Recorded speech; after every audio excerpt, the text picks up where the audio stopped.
service. And if there's anything the church has got to learn, it's got to learn how to work on its customer service. People, I wish I had a church in this place. People will know we are Christians by our love. We've got to learn how to treat people. There cannot be a contradiction between your worship and your work. You can't give scripture in one breath and not speak in the other. You can't sing in one voice and not say happy Sabbath in the other. You can't serve communion with one hand and then not shake hands with the other. You can't want somebody to listen to you when you sing, but then you don't listen to them when they sing. It's a contradiction. If you're having a bad day, then sit down. Sit down. Maybe you should be ushering if you're having a bad day. Passing out bulletins. Here, here, here, here. Now go sit down. No, you go somewhere and sit down. Are you hearing what I'm saying? Serve the Lord with what? Come before his presence with what? I mean, have you ever been in a church? I'm meddling now. Not one of those represented, not Mount Zion, not any churches, not any of our churches. But have you ever been in a church?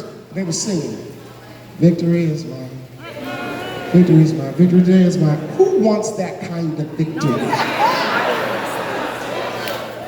You ought to be excited about what you do. I was glad when they said unto me, let us go into the house of the Lord. Praise God from whom all blessings flow. Serve the Lord with gladness. I want to turn somebody to the Lord. I don't want to turn someone away from the Lord. I don't want to hinder the work of God. Let me tell you something.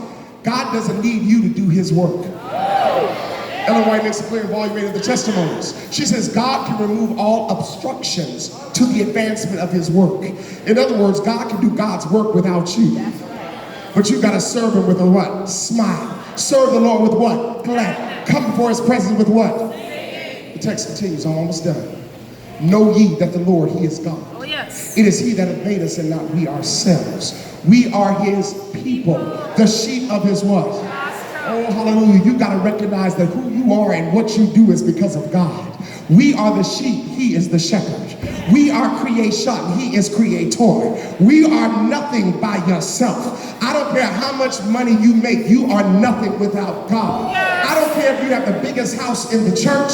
I don't care if you have the biggest bank account in the church. I don't care how many degrees you think you have. You are nothing without God. You without God is like spaghetti without sauce. It's like macaroni without cheese. It's like peanut butter without jelly. You without God is like rice without peas or peas without rice, depending on what island you come from. You are nothing without God. In him we live, we move, and we have our being.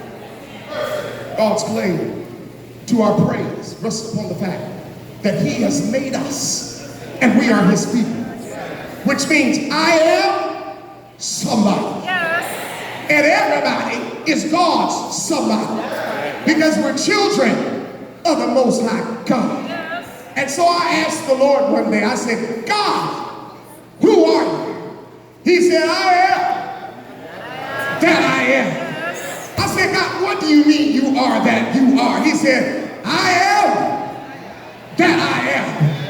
I am your rock of ages. I am your wheel in the middle of a wheel. I am your way maker. I am your company keeper. I am your mountain mover. I am your bill payer. I am your burden bearer.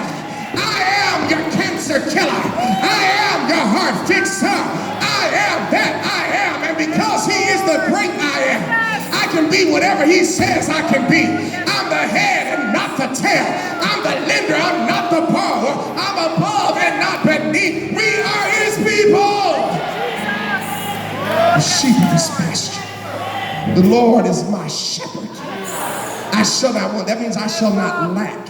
He says, if you just let me shepherd you, I don't care what your situation looks like.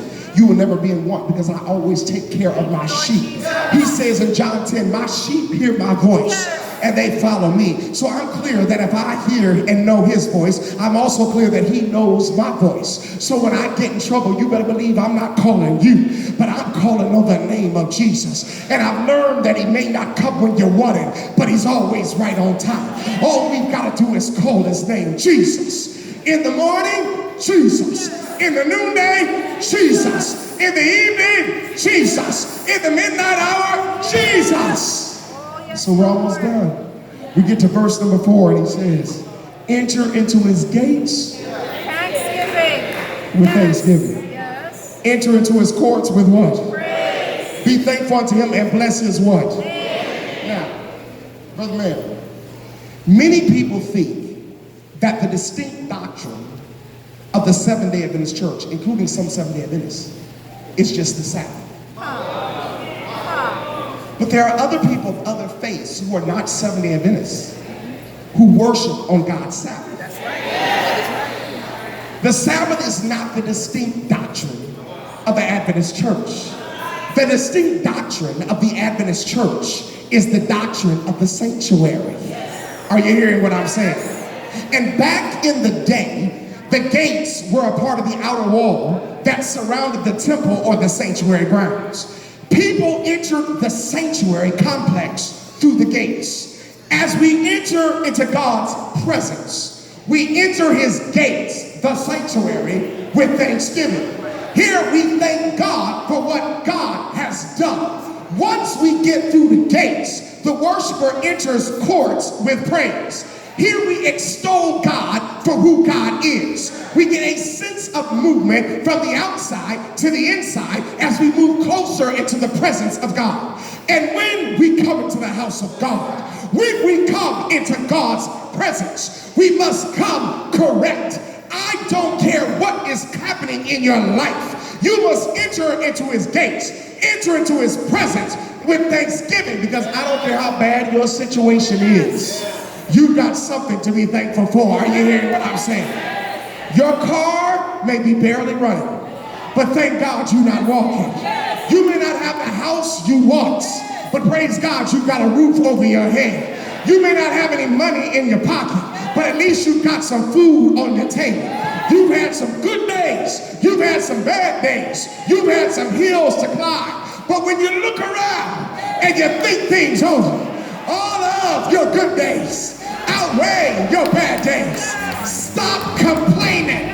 Come away from the complaint counter and come to the claim window. Start giving God thanks when you come in his house. Start giving God praise when you come in his house. Stop worshiping God when you come in his house. Start blessing his name. Sometimes you'll go through situations where you think you don't have anything to bless God for. But that's when you learn how to bless his name. Because when you bless his name, that moves you from being a praiser to a worshiper, because there is a difference. Praise is not worship. Praise sets the stage for worship. Praise precedes worship. Praise is the way into worship, and worship is the way into an encounter with the living God. Someone has said that there are two kinds of worshipers. There are flatlanders and highlanders. Flatlanders live in one dimension. They are versed in the Bible, versed in the Sabbath school lesson.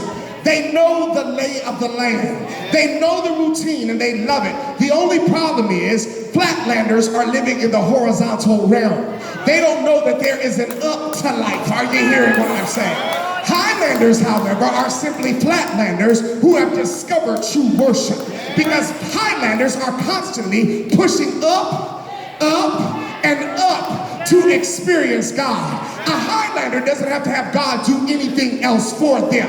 A Highlander says, Lord, if you don't do anything else for me, you've already done enough. If there's nothing going right in my life, I'll still bless your name, because there's something about your name. Demons tremble at your name. Satan is fickle at your name. Waters and rivers part at your name. The sun stands still at your name. Donkeys talk at your name. Lions lay down like house dogs at your name. Fiery furnaces become air conditioned at your name. Jehovah Jireh, my provider. That name, Jehovah Rapha, my healer. That name, Jehovah Nisi, my banner. That name, Jehovah Shalom, my peace.